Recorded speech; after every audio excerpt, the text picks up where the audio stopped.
Hi, எல்லாருக்கும் வணக்கம். எல்லோரும் எப்படி இருக்கீங்க? நலமாக இருக்கிறீங்களா? அன்பான சகோதரி சகோதரர்கள், பெரியவர்கள், சிறியவர்கள் அனைவருக்குமே ஜெயிச்ச சகோதரியோட காலை வணக்கம்.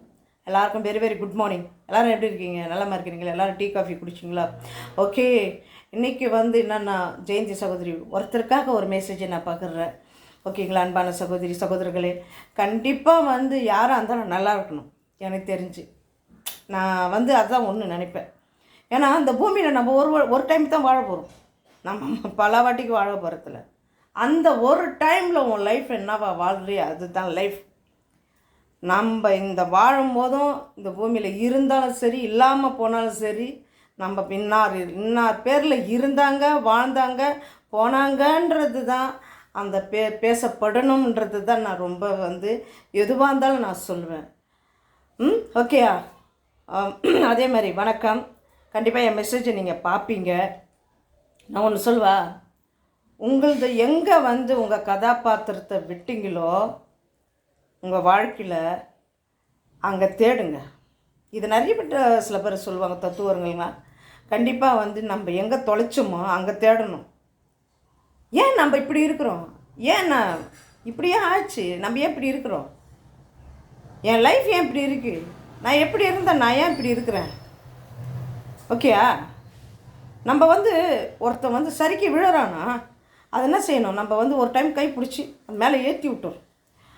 அந்த மேலே ஏறி வந்தால் அந்த லைஃப்பை நீங்கள் தான் தேடணும், நீங்கள் தான் அதை கடைப்பிடிக்கணும். அந்த அந்த தேடலுக்கு உனக்கு சரியாக தேடினீன்னா அதுக்கு பதில் கிடைக்கும். ஓகேங்களா?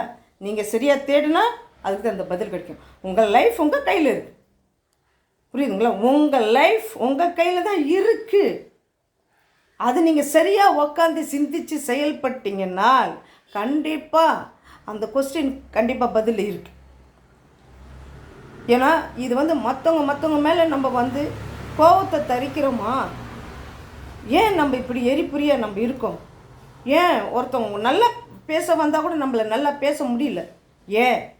அப்போ உங்கள் சிந்தனை ஒரு நிலை இல்லை. அந்த சிந்தனையை நீங்கள் ஒரு நிலைப்படுத்துங்க. சில பேர் நம்மளை சரிப்படுத்த அவங்க அமைதியான ஒரு லொக்கேஷனை பார்ப்பாங்க, இல்லையா ஒரு மியூசிக் கேட்பாங்க, இல்லையா பாட்டு கேட்பாங்க, இல்லைன்னா உட்காந்து அவங்க தனியாக உட்காந்து அதை சிந்திப்பாங்க.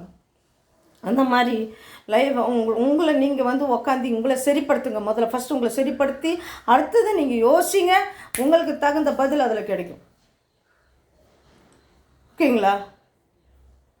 நம்மளுக்கு ஒரு பக்கம் இருக்குதுன்னா இந்த பக்கபலத்தை பிடிச்சி நம்ம என்ன பண்ணணுன்றத யோசிங்க. கரெக்டான பதில் அதுலேருந்து உங்கள் லைஃப்பை ஒரு ஸ்டெப்பாக நீங்கள் ஏறி அந்த லைஃப்பை சாதிக்க நிறைய வாய்ப்பு இருக்குது. நாம் இந்த பூமியில் ஒரு வாட்டி தான் வாழ போகிறோம். நான் மறுபடியும் சொல்கிறேன், மறுபடியும் இல்லை. இந்த லைஃப்லேயே நீ வாழ்ந்து லைஃப்பை சக்ஸஸ் பண்ணி சாதிச்சுட்டு போகிற பற்றியா, அதுதான் லைஃப்.